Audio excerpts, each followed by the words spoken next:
Good afternoon, everybody. This is David Yokin here at the Turku University of Applied Sciences, coming to you from the Arts Academy. This is the CAPE network, which is supported by the Nordic Council of Ministers NORDPLUS for Higher Education program. The CAPE network is to develop collaborative art and environmental science educational innovations. This is supported with evidence-based scientific knowledge informing the participating art students, teachers, and mutually sharing the creative process with our environmental science students and teachers, the praxis of arts and science. The CAPE network includes 10 countries, 15 university partners spanning a large geographical sweep from Greenland in the north to Lithuania in the south. We include Greenland, Iceland, Faroe Islands, Denmark, Norway, Sweden, Finland, Estonia, Latvia, and Lithuania as our partners. These university programs bring their expertise towards arts pedagogy and environmental science. As stated, the NORDPLUS Creative Arts and Pedagogy in the Environment, the CAPE network, is supported by the Nordic Council of Ministers and the Baltic countries through the NORDPLUS Higher Education Program.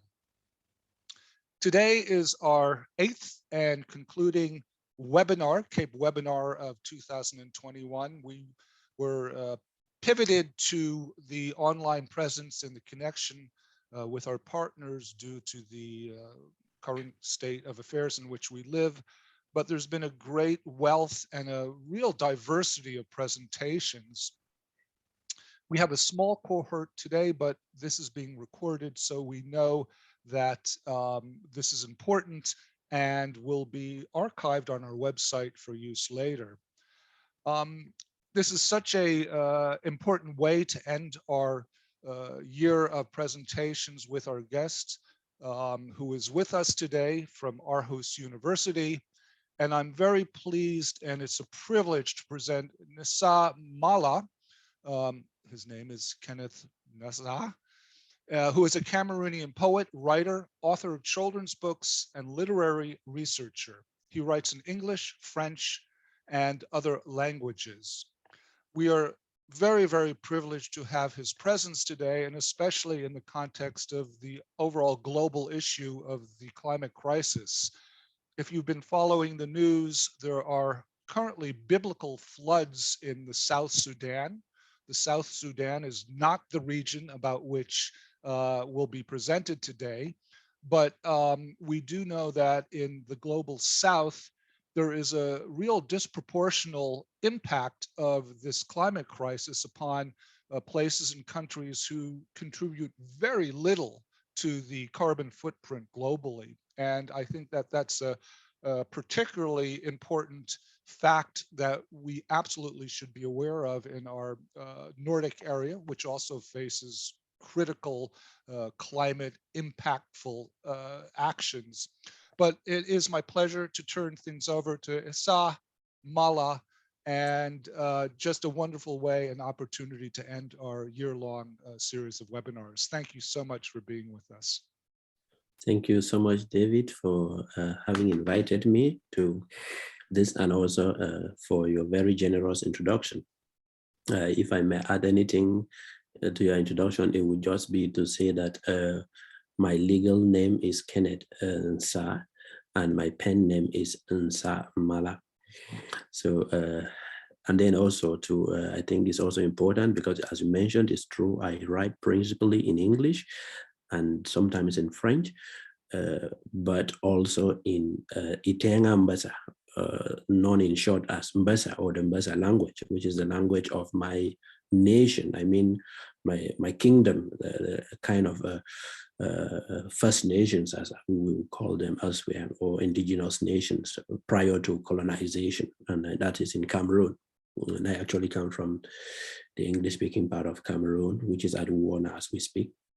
That's rather unfortunate, but I'm not going to be talking about that one. We are going to be talking, as you've already said, about the climate crisis, and a lot of my focus will be on the Congo Basin, but of course, in passing, I will be sometimes mentioning Africa as a continent. So that being said, I would like to share my screen with you to facilitate my talk.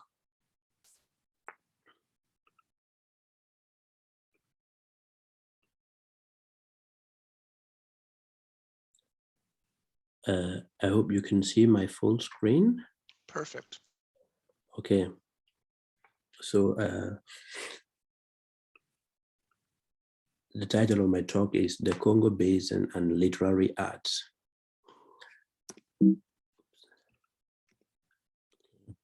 And here you can see, this is the Congo Basin, just an area view of part of the Congo Basin rainforest. And what exactly, or where exactly is the Congo Basin, and what is it? The Congo Basin is the second largest tropical rainforest in the world after the Amazon Basin in Latin America. And the reason why I want to talk about it today is because from my research, my PhD dissertation is on the Congo Basin and environmental literature therein. It's obvious that the Congo Basin is not so much talked about internationally, that many people are not aware that a place exists on Earth known as the Congo Basin. And even people who are sometimes quite knowledgeable on environmental and climate issues. And so it is mostly and mainly because of this awareness, of this either lack of interest or invisibility about the Congo Basin, that I want to make this presentation today. So I might not be digging deep into literary analysis, but I will be doing a kind of more general presentation in the hope of bringing this relatively, ignored or overlooked strategically important biodiversity hotspot to the attention of the people that are part of this network and well beyond it. So that being said, I will now continue with some facts about the Congo Basin so that we know exactly where it is and what it is and why it is important, and that we are talking about it here. I've talked about it in my PhD, and that we need to talk more about it as the crisis unfolds and as we hope to be able to curb the crisis. So the Congo Basin, once more, the second largest tropical rainforest in the world, and it is found in Central Africa. And it cuts across 6 countries. Although, yeah, of course, there are other definitions of the basin that go wider than this, that go beyond 6 countries. But the most basic is 6 countries. And these 6 countries are Cameroon, where I come from, which speaks English and French. So I come from the English-speaking part, which is a minority. Cameroon is like the reverse of Canada, where Canada has a minority Francophone population. Cameroon has a minority Anglophone population. And then it also cuts across the Central African Republic, the Republic of Congo, known sometimes just as the Congo Brazzaville, Brazzaville being its capital, and is a former French Congo. And then Congo Kinshasa, which is officially the Democratic Republic of the Congo, and is the former Belgian colony. And then Gabon and Equatorial Guinea. The Congo Basin is actually estimated at about 1.7 billion square meters. That's roughly 400 million hectares. And it drains an area approximately the size of Western Europe.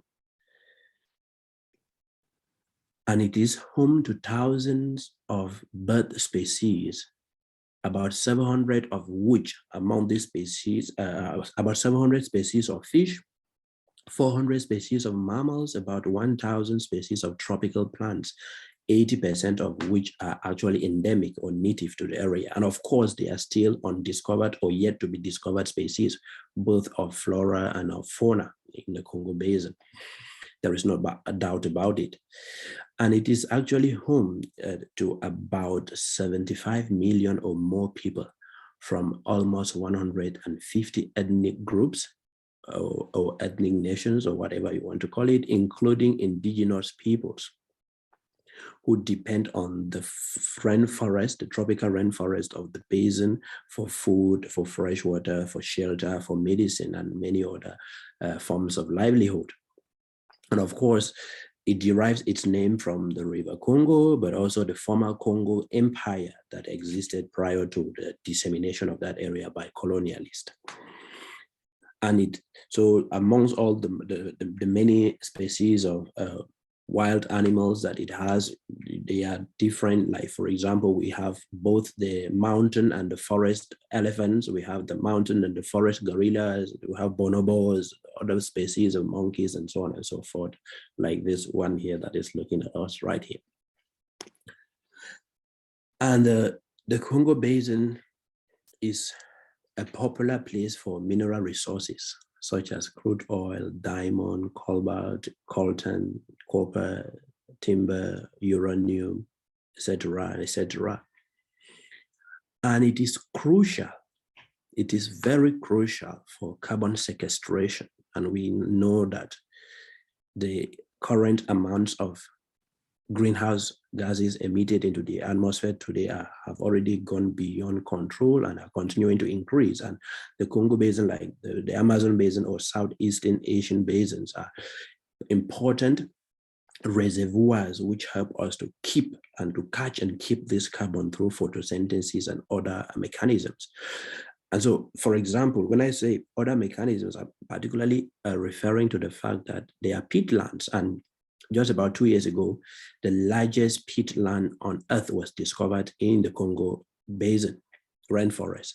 And it has the capacity to store about 30 billion tons of CO2, of carbon dioxide, and that's about 3 years of global CO2 emissions.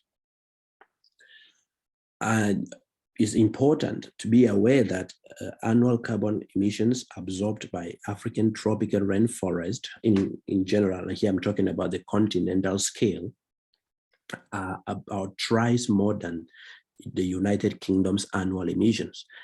And that within that figure for Africa, about 3/4 of those emissions absorbed are actually absorbed in the Congo Basin rainforest. And the Congo Basin rainforest is fondly called the second lung or lungs of the earth. And this metaphor is because of this capacity to help us to breathe well, to sequestrate this carbon. And why the second? The second, because up till now, up till recently, the Amazon Basin had been considered as the first lungs of the earth.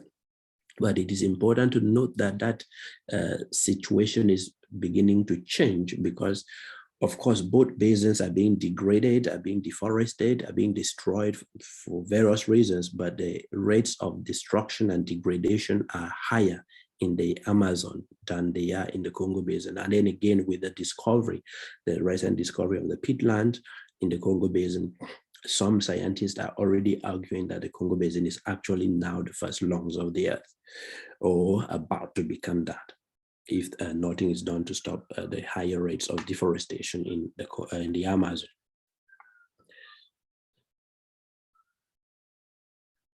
And of course, there are, like I said, that there are so many factors, that different activities that are destructive to these important biodiversity hotspot.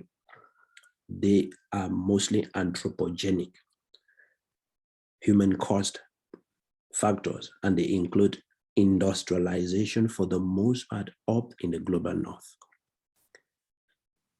Because in up north here, the industrialization that we enjoy for the most part is dependent on extractivism that goes on in these parts of the world, like the Congo Basin or the Amazon or Southeast Asia and elsewhere in the global south.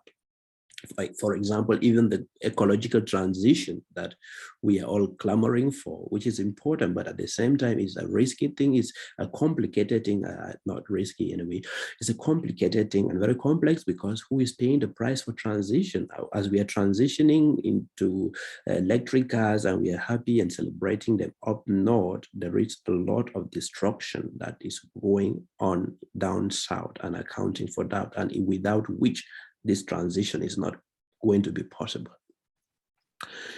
Other factors include mining, and again, mining is linked to industrialization, oil drilling, the same logging. Although, yeah, with activities such as logging, we might also say there are some forms of local artisanal logging or logging for domestic purposes, but a lot of the timber exploited actually lives.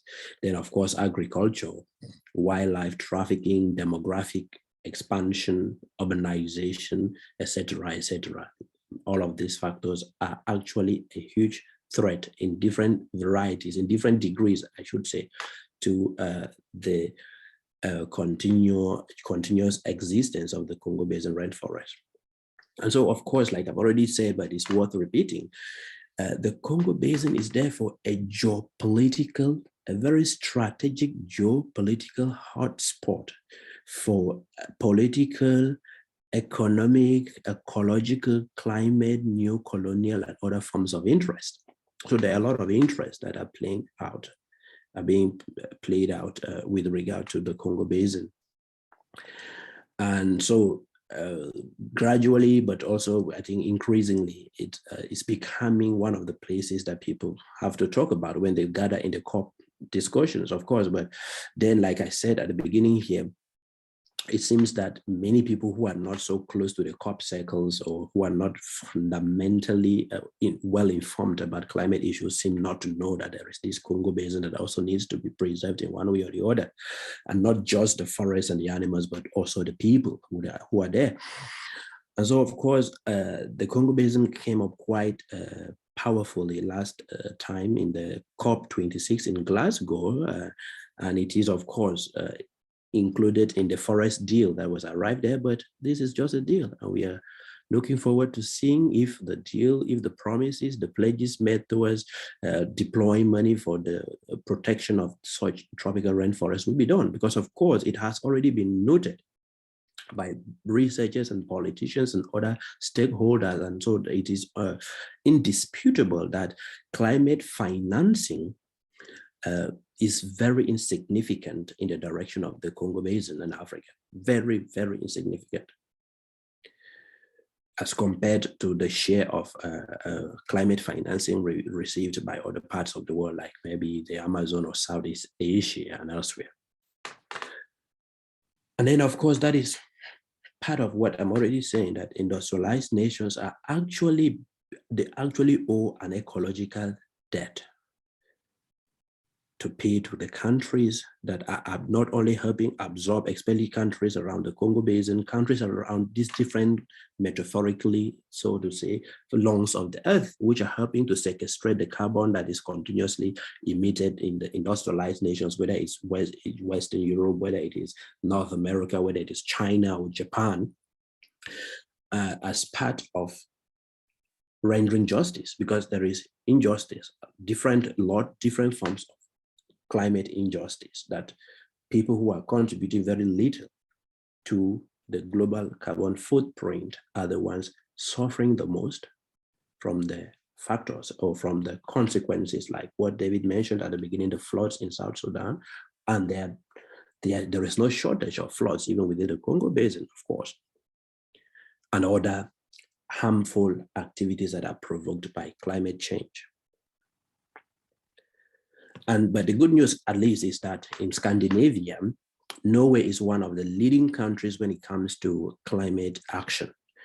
And this year, Norway actually started paying out some money to the Republic of Gabon as part of a deal reached through what is called the Congo Basin, the CAFI, the Central African Forest Initiative, which helps to negotiate and also helps as a platform through which the climate finance for the Congo Basin forest passes through.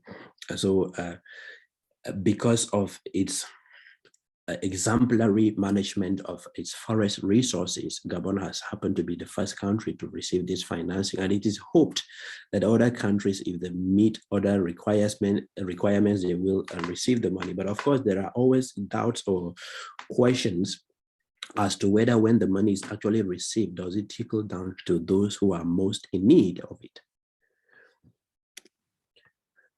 And so, just 1 second. Yeah, of course. I will now be talking about some literature that is on or about the Congo Basin. And it is clear that while I'm talking about those literary texts, I will be doing some kind of back and forth, sometimes coming back to issues that I've already mentioned now, but so just bear with me. And because in the last part of my presentation, I will be reading some poems by myself, because I also write poetry, and some of my poems, but not all of them, also touch on ecological issues. So that being said, I just thought it's important that I begin this part of the presentation of my talk by letting you know that there is literature, an abundance of literature about the Congo Basin, and it depends on the perspective from which one looks at. So before I delve into environmental literature, it's important to note that the different countries of the Congo Basin have their national literatures, and those even literatures are not just homogeneous. Because even within Cameroon, for example, we have Anglophone literature, we have Francophone literature, that is literature first in colonial languages, but of course, and then literature in indigenous national languages. And so when you take the case of Cameroon, for example, we have about 300 ethnic communities with languages in Cameroon. And each of those languages is a vehicle for artistic expressions that do not exclude literature. And so there are, of course, so many popular writers who come from different countries of the Congo Basin who are not necessarily writing about environmental concerns, although, of course, each literary text is capable or can be analyzed from an ecological perspective. But I just thought I could mention in passing some names, because Cameroon and Congo Brazzaville seem to be the countries that are most productive in terms of literature in the basin, because you have some of the most popular writers who are not only of today, but since even the times of independence, shortly before independence and up to now. And so in Cameroon, for instance, you will hear about writers like Mongo Betty, Ferdinand Oyono. Today, we know of Mbolo Mbuwe in the US, other writers like from Gabon, Bessora, or Nadia Origo. Then in Cameroon again, Calix Beyala. And then in Congo, writers like Sonny Labov-Tansi, writers like Chigaya Utamsi, Alain Mabanku, who is contemporary and based in the US too. And then writers like Blaise Ndala, who is in Canada. But also, the Congo Basin is also very interesting, an interesting place, because people who are not from there have written about it, of course, as people have always written about other parts of the world. And so two notable texts I thought I should share with you are the very controversial novel by a British writer, Joseph Conrad, known as The Heart of Darkness, which has been criticized, rightly so, for its stereotypical representation of Africans in the Congo Basin, with a lot of very unacceptable racial slurs or things that, in that direction. And one of the persons who took at him so fiercely was African popular novelist, Nigerian popular novelist, Chinua Achebe. He was one of the first persons to have critiqued that novel, and also to have even written a novel, his popular novel, Things Fall Apart, which is in a sense a kind of writing back, not only to Conrad, but to other imperial views and opinions of the African people or African peoples. And then, of course, there is also Une Saison au Congo by a popular political play by Aimé Césaire. Aimé Césaire was a French writer from Martinique, and he wrote this tragedy about chronicling the assassination of Patrice Lumumba, who was the first leader of the Democratic Republic of the Congo. And because he wanted real independence for his country, the real prosperity of his country, because he had a good vision for his country, he was assassinated. With the complicity of Western powers, of course. In fact, Western powers ordered for his assassination. And so this play talks about that. But that said, now I want to talk about texts that are more explicitly environmental from the Congo Basin. Although one or two of them might not be quite explicitly environmental, but these are some of the texts that are more environmentally inclined and talking about or are discussing and representing ecological and climate issues in the Congo Basin. Some of these texts have actually been used as the main key text for analysis in my dissertation, but some have not. Some have already been mentioned in passing, but still important that we know at least some of them. And of course, some of these texts are used as a form of raising awareness or raising ecological awareness, as a form of sensitization, a way of disseminating climate knowledge about issues like deforestation, species extinction, but also the management of resources, whether it is good governance or bad governance, good management or bad management of those resources. So some of the texts are some of the texts that could fit this category, but of course, and also fit other categories and other thematic angles of analysis would be Le Cri de la Forêt, co-written by Henri Njombo from Congo Brazzaville and Jose Collins Kwanyi from Cameroon. This is a play that was written in 2012 and republished in 2015. Then we have Njogobi Festival by Cameroonian poet, writer, novelist, and academic John Kemgon Kengasong. And it should be noted that Henri Njombo is a politician. He was just dropped from government this year, but he has been for a very long time a member of government in Congo, but also writes a lot of novels and then also plays, and most of his plays are on environmental concerns. And then this novel by Nadia Origo.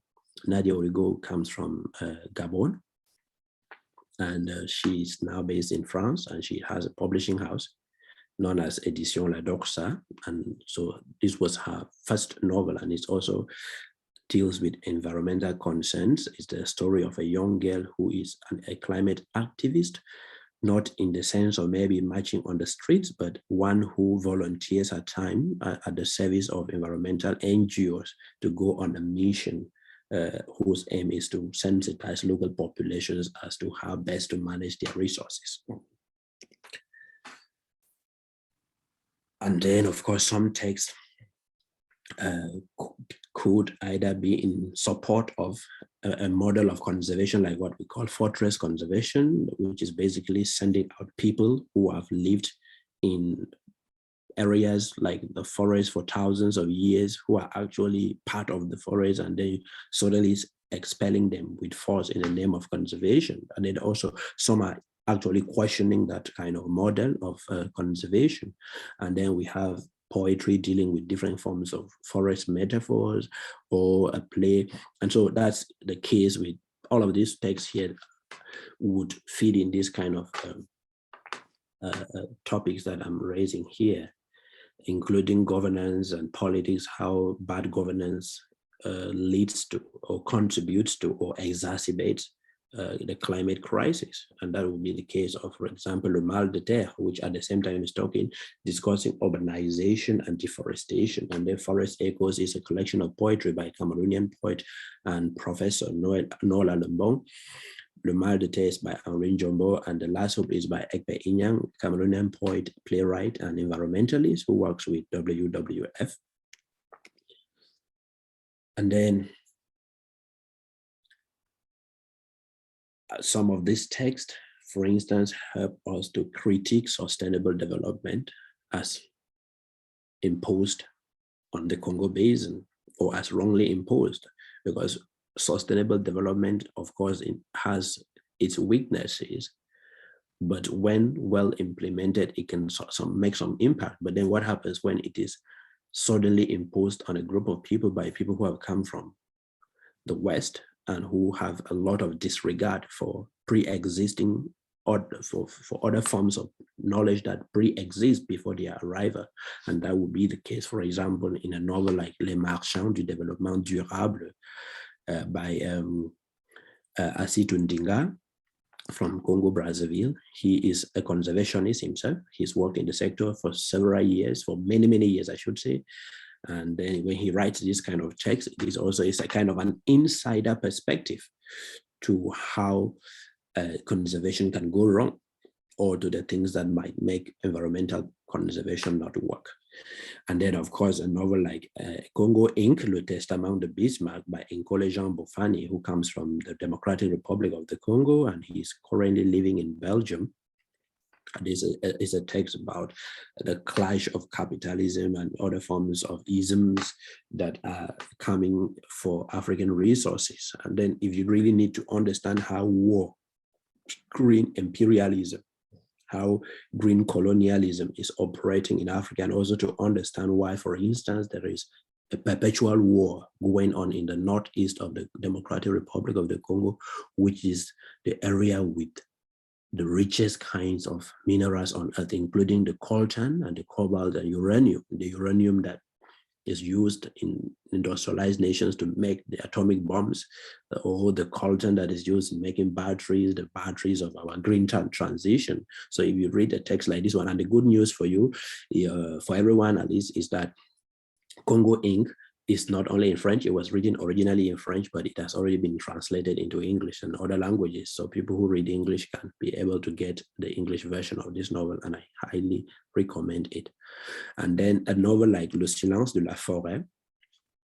This novel is the lone novel, I would say, is not very much explicitly environmental, especially in the sense that first it was published in 1984 by a Central African Republican citizen and writer, Etienne Goyemide.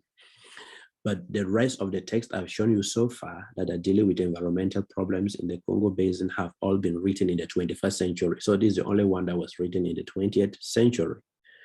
And so the people writing in the 21st century are more aware of the devastating consequences of the climate and ecological crisis. But for him, at his time, the ecological crisis was less visible as it is today. But again, he provides a very fascinating story about indigenous people. And this is just one of the indigenous people in the Central African Republic that make up the Congo Basin. Cameroon has indigenous people, Congo has, Gabon has, and these people have for a long time just been called pygmies, because colonialists came and called them pygmies, and they were just referring to, because for the most part they are short, but they're not always short. So this is a highly contested term. It's considered by some people to be pejorative, but generally what is done now is that researchers and any other person talking about them, for the most part, it's recommended that you look for their native name for themselves and you use it maybe in attachment with this, if it is very necessary to distinguish them from other people in that country. And so, for example, in Cameroon, we will talk about the Baka pygmies. If you go to like the eastern region of Cameroon, you'll find maybe the Baka pygmies. And then in this novel, it is talking about the Babinga pygmies in the Central African Republic. And I guess this novel might have been translated because it was so popular that it was eventually turned into a film. My guess is that it might have been translated. Well, that was that for, for other people. So I want to talk a little bit about me. Nsah Mala as a poet and as a writer. So these are some of my own publications, mostly poetry, but I could not bring all of the images here. So this is Bites of Insanity, a collection of poems published in 2015. If You Must Fall Bush, another collection of poems published in 2016. Then Constimocracy, Mal-Africanizing Democracy, another collection of poems published in 2017. And in all of these collections, you can always find one or two or three or more poems that are explicitly environmental or ecological, but of course, amongst many other issues that my poems deal with. And then, of course, I also write in French. And so, something just went wrong. Okay, yeah. So, this one, I published it in 2019 and it's in French. It's known as Les Pleurs du Mal. And of course, also in this one, you will find some poems that are environmental or ecological in their inclinations. So at this juncture, I would like to read some poems. The first poem I will be reading is entitled Gross Destructive Progress. So gross destructive progress is Actually, I've not written the full title here, but the full title includes a bracket, and in that bracket we have GDP. So it's a take on GDP, so we know it in economic terms. So this graph is part of that poem. So that's why I put the graph here, but you will hear the rest of the poem, but keep in mind this graph. And remember that this graph is actually moving from the resources x-axis to the growth infinitum axis. So you see, you understand that the movement is from here, from the right to the left. So gross destructive progress, GDP. We are woodpeckers in the Amazon basin, swimming in smoky oceans up in the sky, as our pecked homes collapse into ashes, along with friendly tortured trees below. Furious flames flash all over the forest, but human eyes are turned away, neither watching nor wrestling to block bloodbaths in Bolivia. They are counting cash in California. They are glued to GDP scales on screens. Here in Australia's Great Artesian Basin, we are refugees at the Chinos, exiled by fires and human hunger into imagistic memories as our homes disappear into smoke and rubble. Smoldering logs vanish with unknown species, but human eyes are turned away, neither watching nor calming flaring tempers and flying rockets in Iraq.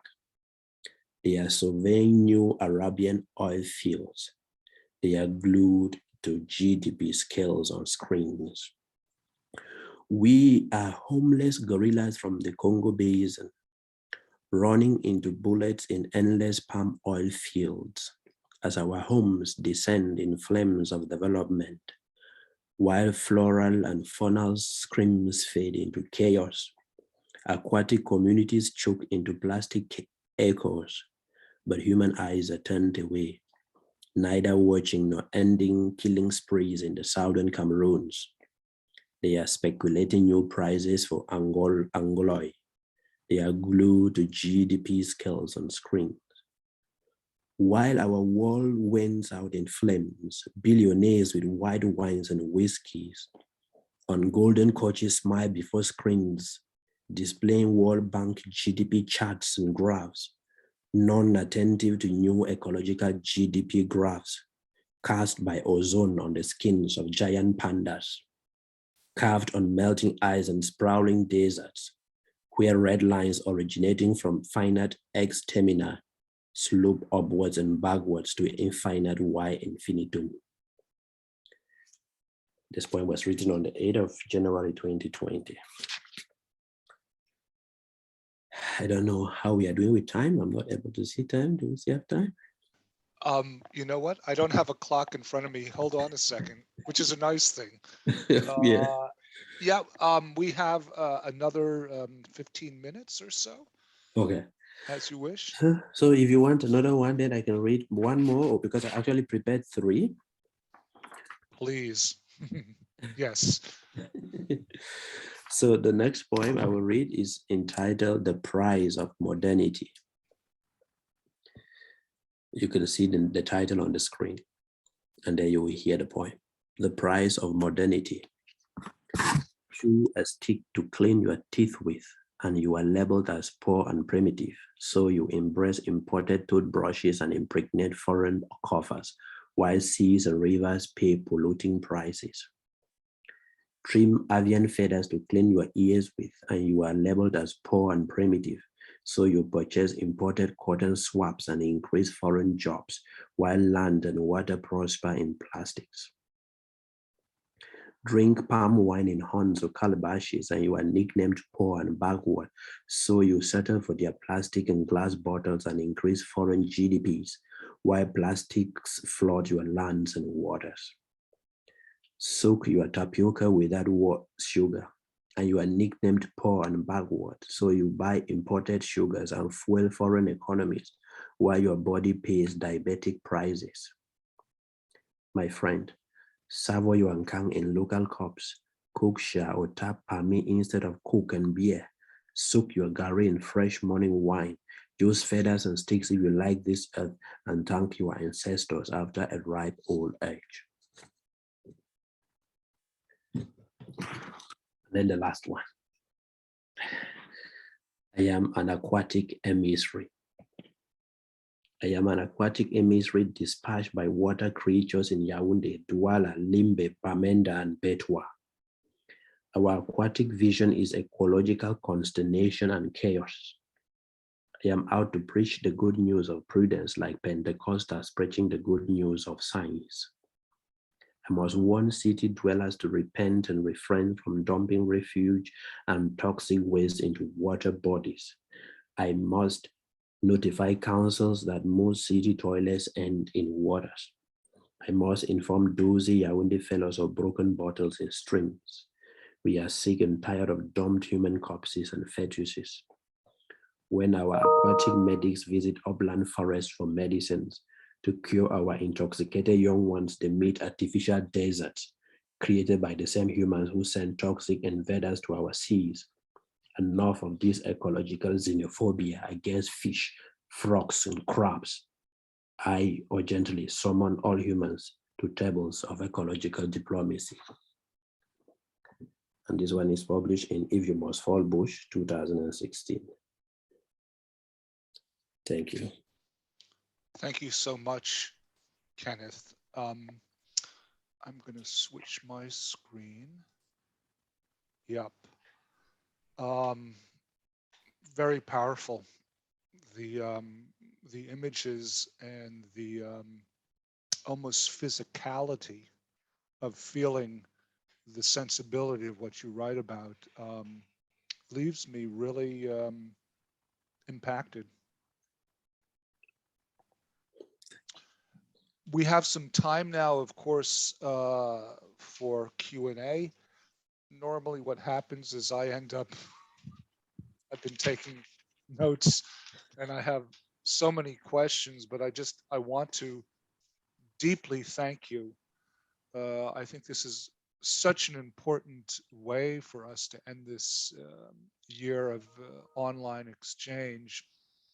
And I guess the thing that really a big takeaway I have is that why is the conditions in the global south, in the Congo Basin, in the areas, why are these not on the front line of the discussions in COP26, in the everyday discussion of the global climate crisis? This is what's shocking to me.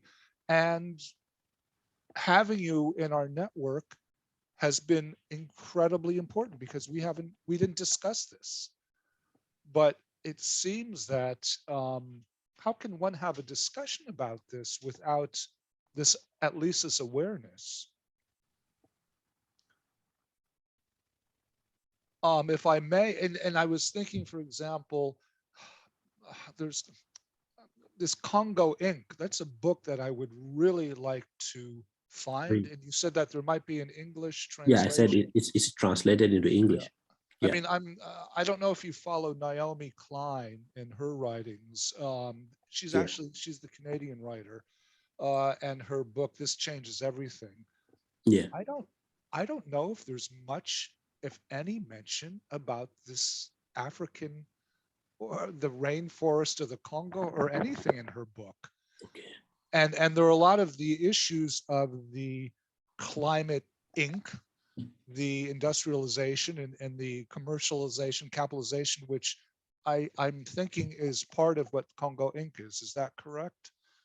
Yeah. Yeah, because it's about different things, but the good thing is that it's a well-delivered novel. It's a very complex novel, the setting ranging from the Congo to North America and the US, right over to China and back, but delivered with superb expertise, so that you are reading about civil war, you're reading about warlords, but you're also reading about the implications of United Nations forces and how some of them sometimes actually connive with warlords or traffic weapons meant for some different business for a different business. And then at the same time, you're reading about the climate crisis and how disruptive what we call modernity or symbols thereof, like telecommunication pylons and so on and so forth, what they can do if they are implanted into the forest of, for example, the Salonga National Park, which is actually the largest national park in Africa. I want to make a statement, and I don't mean this in any patronizing manner. I'm very sincere. You are such an asset and a gift for Aarhus University.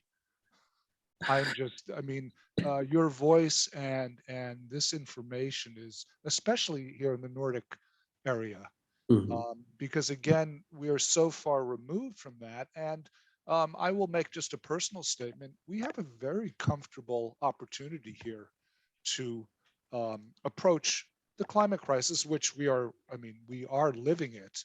But I was reading through the immediate sense when you started to talk about the raw minerals, the whether it's the uranium or the copper, my immediate thought went, how will these countries protect these raw materials from, I would almost say, industrialization, colonization, industrialization? Because as you say, every single time we go out and buy a new mobile telephone or attempt to buy a new EV, electric vehicle, or there laptop. could be an absolute direct impact upon your environment. Yeah, it's not even like that. There could be, there is obviously. It is. Yeah, from the children who are sometimes exploited and forced to work in the mines, and to the raging wars between different warlords who are trying to control the places where the resources are found, to the cutting down of parts of the forest to harvest those resources. There is just no way that, in fact, for any iPhone or for any Android phone, for any laptop we are manipulating up here, there is some price being paid down there. I call it economic colonization. Yeah. Or Greenland, and also right. Which also factors into green colonialism in a sense. Yeah. That's interesting about Norway's kind of overt support, but we also have to look that they have that national fund, which is supported by their oil industry, although they're slowly trying to pivot towards the green economy. It is so complex, isn't it? Yeah, sure. Yeah. Other things. One thing, boy, there was this one image that really hit me in between the eyes. You talked about the palm oil fields in one of your poems, and you know, we consume a lot of palm oil up here. Yeah, in different forms, because like even we also consume it, but I can say that for the most part we consume like kind of raw palm oil, so to say, or so to speak, in the sense that the palm oil we consume is actually palm oil. You see it reddish in color, and we use it for cooking food. But generally, this comes from like local farmers who have small farms. But the people, the companies, the multinationals that come and buy like thousands of hectares of land and cultivate palm oil, nearly all of that palm oil is exported. And then it is consumed here in transformed products. It's transformed into many other kinds of things, and we know how environmentally damaging that is. Well, it's one of the very small gestures is look at the food labels when you're buying your cookies or practically everything, because there is a way to kind of, quote, boycott that in some small gesture. A couple of things. Would it be possible, I know we have to understand Kenneth is literally, and I don't mean to speak on your behalf, but I know you're about to submit your doctoral research, correct? Yeah. And in less than 2 weeks. yeah, so we're not going to give tremendous amounts of responsibility. It would be so great to get a bibliography that we can include on the website when we post the YouTube recording. And if you happen to have a moment to send that, that would be really important. And I think I prepared something like that for my talk, although I'm not very sure if it is for all the text there, but it doesn't include my own text, but it includes the other text that I mentioned. I think for all the other texts that I mentioned, I have them here. So maybe I can do a search for your text and just add those to the list. So yeah, for all of my texts that I mentioned, you can find them on Amazon. Yeah, okay, that's great. Does anybody else have But remember, when you are searching, make sure to search with Nsah Mala and not Yes. Kenneth Nsah. Yeah. Yeah. Does anybody, I've kind of once again had my own monologue commandeering the Q&A, but I leave this open to others. Any comments or Sebastian? Yes, Judy, do you have me? We can't quite hear you. If you could speak louder, please. Yes, sorry, I'm going to unplug my earphones. Hi, Nsah Mala, could you hear me? Yeah. Yes, I will say very deeply say thank you. This impacts so much either to me that your conference or your talk has been really hard to able to listen all your discussion or this situation, how do you reflect the situation. And also I would like to say that your mission really transcend and touch I think my conscience, I think that the rest of the conscience of the world. I hope that really more people in the world can follow the same mission, that the change to preserve the heritage of our nature. It's also quite tragic, dramatic, and to address this problem, literature is necessary as you do in your poems, and really this kind of genre. The poetry is one of the most difficult genre, and you are very coach. It's also part of your personality or your character, and say thank you, really, thank you. Thank you. Yeah, you embody, oh, I'm hearing myself. You embody exactly, I think, what we strive for in the CAPE network is that your informed, deeply informed background about the issues. Oh, our friend from Greenland just joined us. Okay. Deeply informed background we've now heard your poetical creative perspective that also carries forth a message that through that medium is even more powerful than just a newspaper headline. Hi, Valo. We've been on for an hour, maybe the time zone difference, but anyway, it's been recorded. And we love that you're here from Greenland. We have a nice global small cohort again from Spain, from Lithuania, from Aarhus, and Greenland and Finland. As we come to an end, I want to thank our guest, Kenneth, deeply from our network. I think, again, I'm reiterating myself, but a really important way to end this year-long series of seminars, webinars, and most importantly, would you please inform me, and I can share this with the network, because if I'm not mistaken, your doctoral defense is public and it will be streaming. Yes, it might be streamed. For now, it's not yet decided, but it's very likely going to be streamed because I think with the corona situation becoming again worse, it's very likely going to be screened. Right.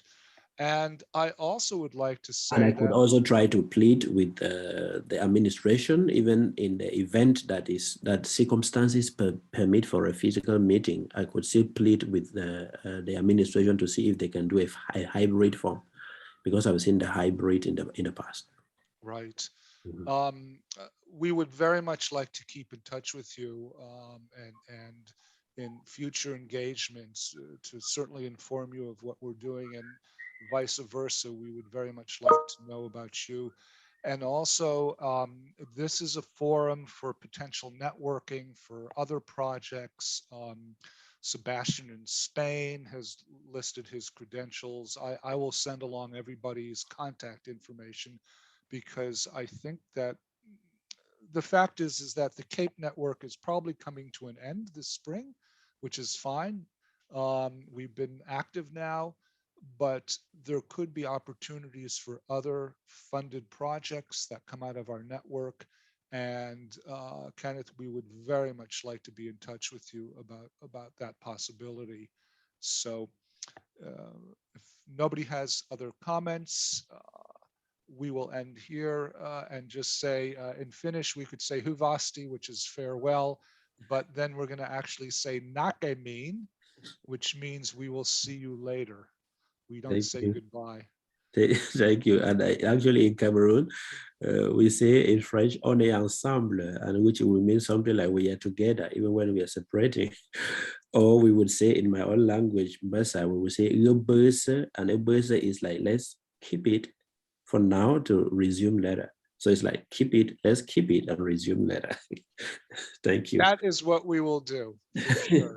Thank you, everybody, and a special thanks to Kenneth, and wishing him all the best. I'm sure he will fly through his doctoral defense, and a very moving afternoon.